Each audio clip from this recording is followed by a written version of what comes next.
আমি না চাই না ও এই বাড়ি থেকে চলে যাক। আমি এতদিন এত বছর এখানে ছিলাম না, তার মানে ওর ওপর আমার তরফ থেকে অত্যাচার করার কোনো প্রশ্নই উঠছে না। ও এর আগে কখনো কমপ্লেন করেনি আপনার কাছে, বাড়ির কেউ করেনি? এই করেছিলেন? না না করেনি। মোহরও কোনো কমপ্লেন করেনি, তার মানে বাড়ির থেকেও ওর উপর অত্যাচার করা হয়নি। এখন কি হয়েছে বলুন তো? ও না একটা এক্সট্রা ম্যারিটাল সম্পর্কে জড়িয়ে পড়েছে। সেই জন্য ও এই বাড়ি থেকে চলে যেতে চাইছে। আমি তো চাইছি না, আমি চাইছি ওর সঙ্গে একসঙ্গে থাকতে, ভালো করে সংসার করতে। তা আমি সেই ব্যাপারটা না ওকে বোঝাবার চেষ্টা করছি। এর মধ্যে অসংখ্য বাইরের মানুষ আপনাদের মতো এর মধ্যে ঢুকে পড়তে চাইছে। আমি তো ওকে নিয়ে বিদেশে চলে যেতে চাই, তাই না? আপনার চাওয়ার লিস্টটা কিন্তু এই চাওয়াগুলো আপনি নিজের ওপর প্রয়োগ করতে পারেন। আপনি চাইলেই আপনার স্ত্রীকে নিয়ে বিদেশে যেতে পারেন না যতক্ষণ না উনি চাইছেন। কেমন? ও আচ্ছা, আমার দোষটা কি বলুন তো? আমি এতদিন পরে ফিরে এসেছি, বিদেশ থেকে চলে এসেছি, একসঙ্গে ঘর সংসার করতে চাই, ওর সঙ্গে থাকতে চাই। এটাই আমার দোষ বলুন তো? ওকে জিজ্ঞেস করুন তো, এত বছর ও কোথায় ছিল, কার সঙ্গে ছিল, কেন এত বছর ও এই বাড়িতে ফিরে আসেনি? বউ ভাতের পর সেই যে ও চলে গেছে, তারপর একদিনের জন্য কেন যোগাযোগ রাখেনি আমার সঙ্গে? আজ অব্দি কোনোদিনও আমার ভরণ পোষণের দায় দায়িত্ব নেয়নি, কেন? ওকে জিজ্ঞেস করুন। আর আজ এত বছর পরে ফিরে এসেও আমাকে ও ঘরের মধ্যে বন্ধ করে রেখে দিচ্ছে কোন সাহসে, সেটা জিজ্ঞেস করুন ওকে। উত্তর দিন। সব প্রশ্নের উত্তর সবার সামনে দেওয়া যায় না। আপনি বুঝতে পারছেন না, এটা মান অভিমানের ব্যাপার। হ্যাঁ আমি মানছি, আমি ফোন টোন করতে পারিনি, ওর খোঁজ খবর ঠিক করে নিতে পারিনি, আমার দোষ, আমি স্বীকার করছি। কিন্তু তার মানে এটা নয় যে ওর ভরণ পোষণ করা হতো না। আচ্ছা তেমন যদি হতো তাহলে ও চালাতো কি করে? ও তো চাকরি করতো না। এই সবে মাত্র চাকরিতে ঢুকেছে, আর ঢুকেই যাকে সে কথা ছাড়ুন, আপনি নিশ্চয়ই বুঝতে পারছেন এটা আদ্যন্ত একটা বাজে কথা, মিথ্যে কথা। কোনো বাজে কথা না। এতদিন জেঠুমুনি চালিয়েছে। বৌদি ভাইয়ের বাইরের কোনো জীবন ছিল না বলে কোনো রকমে খাওয়া পড়াটা বৌদি ভাই পেত। বিয়ের সময় অনেক শাড়ি পেয়েছিল আর সেটা দিয়েই চালাতো। এটাকে সুস্থ জীবনযাপন বলে? যখন আমাদের মধ্যে কথা হচ্ছে, যখন আমরা বড়রা কথা বলছি, তার মাঝখানে তোমার কথা বলাটা একদম উচিত নয়। কেন বলবে না? আমরা যা দেখছি তাই তো বলছি, আর মোহরও যেটা দেখেছে মোহর সেটাই বলছে। ও যদি না বলতো তাহলে আমি বলতাম। আচ্ছা একটা কথা বলো তো, সত্যি কথা কেন বলবো না? সত্যিটা তো বলা উচিত, তাই না পাপান? আচ্ছা তোমরা কি চাও বলো তো? আমার ছেলে আর বৌমার মধ্যে সম্পর্কটা ভেঙে যায়, সেটা তোমরা চাও? বড়দি, আমরা কি চাই সেটা শ্রমণা খুব ভালো করে জানে। তুমি কি চাও সেটা কিন্তু শ্রমণা জানে না। তাই আমি তোমাকে একটা কথা বলছি, তুমি কি চাও সেটা খোলসা করে শ্রমণাকে জানিয়ে দাও। কি আশ্চর্য! আমি যা চাই সেটা তো প্রমাণ করে দিচ্ছি। আমি চাই আমার ছেলের সঙ্গে আমার বৌমার সম্পর্ক ভালো থাকুক, ওরা সুখে সংসার করুক। যে কোনো বাবা মা যেটা চায় সেটাই আমি চাই।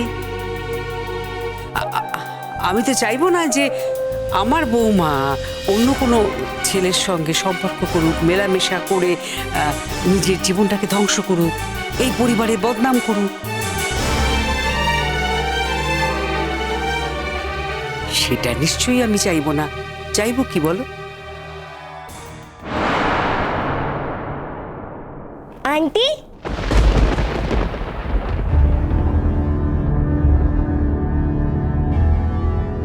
মুনিয়া,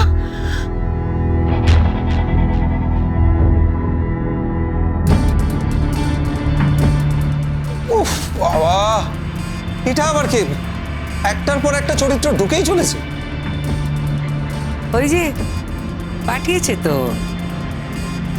সকালবেলা ফোন করেছিল, তুই ফোন ধরেছিলি। তখন তো বুঝতে পারিনি কি হচ্ছে না হচ্ছে, তাই মেয়েকে পাঠিয়েছে।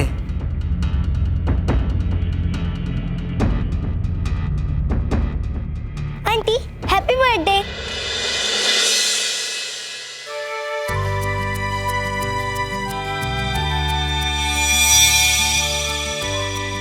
মুনিয়া, মুনিয়া, আজ তোমার আন্টির বার্থডে। তোমার মনে আছে মুনিয়া? বারে, আমরা কত প্ল্যান করেছিলাম, আমাদের বাড়িতে কত রান্না বান্না হচ্ছিল তুমি আসবে বলে।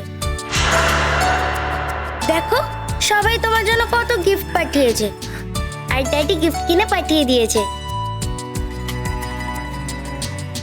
মা, ড্যাডি গিফট পাঠিয়েছে?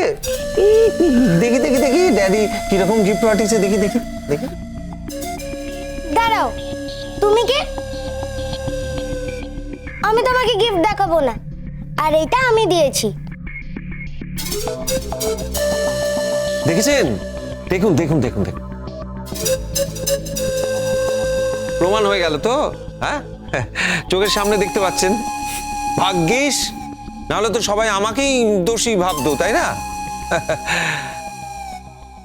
বয়ফ্রেন্ড। আমার বউ যার সঙ্গে এক্সট্রা ম্যারিটাল সম্পর্কে জড়িয়ে আছে, সে আমার বউয়ের জন্মদিনে গিফট পাঠিয়েছে। অসাধারণ জন্মদিন, অথচ আমি নিজেই জানি না। সেটা কোনো ক্রেডিট নয়, আপনার জানা উচিত ছিল। আপনার ওয়াইফের জন্মদিন আর আপনি জানবেন না? আমরা না হয় বৌদি ভাইয়ের জন্মদিনটা জানি না, কিন্তু আপনার তো জানা উচিত ছিল। আর কেউ বৌদি ভাইয়ের জন্য গিফট পাঠালে বৌদি ভাইয়ের সে বয়ফ্রেন্ড হবে, তার কি কোনো মানে আছে? বৌদি ভাই, পরকদা তোমার জন্য গিফট পাঠালো কেন? শঙ্খ, অফিসে আমার বার্থডেটা লেখা ছিল, লিখতে হয়েছিল। হয়তো সেখান থেকে উনি খেয়াল রেখেছেন। তোমরা ভুলে গেছো বলে অন্য যদি কেউ সেটা মনে রাখে, তাহলে তো তার দোষ হতে পারে না শঙ্খ। না, এই শুধুমাত্র নতুন অফিসে কাজ করছো, প্রফেশনাল রিলেশন, কদিনে যে চাকরিতে জয়েন করেছো, এর মধ্যে গিফট আসছে, একটু বেমানান লাগছে, এই আর কি। শুধুমাত্র অফিসিয়াল সম্পর্ক তো নয় শঙ্খ, আমি তো তোমাকে আগেও বলেছি। এখন মনে হচ্ছে তুমি কিছুই জানো না। বৌদি ভাই পরাগদার সঙ্গে সেটেল হতে চাইছে। শুনুন শুনুন, শুনতে পাচ্ছেন? যিনি আপনাকে এখানে ডেকে এনেছেন তিনি আপনার সামনে কি বলছেন, শুনুন। এগুলো আইনের বিষয়। উনি যদি আপনাকে ডিভোর্স করতে চান, ডেফিনেটলি করতে পারেন। তারপরে যদি উনি মনে করেন উনি সেটেল করবেন, সেটাও করতে পারেন। কিন্তু এসব কোনো কিছুর জন্য আপনি ওনাকে ঘরবন্দি করে রাখতে পারেন না। আন্ডারস্টুড? শোনো শোনো, তোমার ড্যাডি কোথায়? আমার ড্যাডি গাড়িতে বসে আছে। ড্যাডিকে আনলে না, ভেতরে ডাকলে না? ড্যাডি বলেছে আসবে না।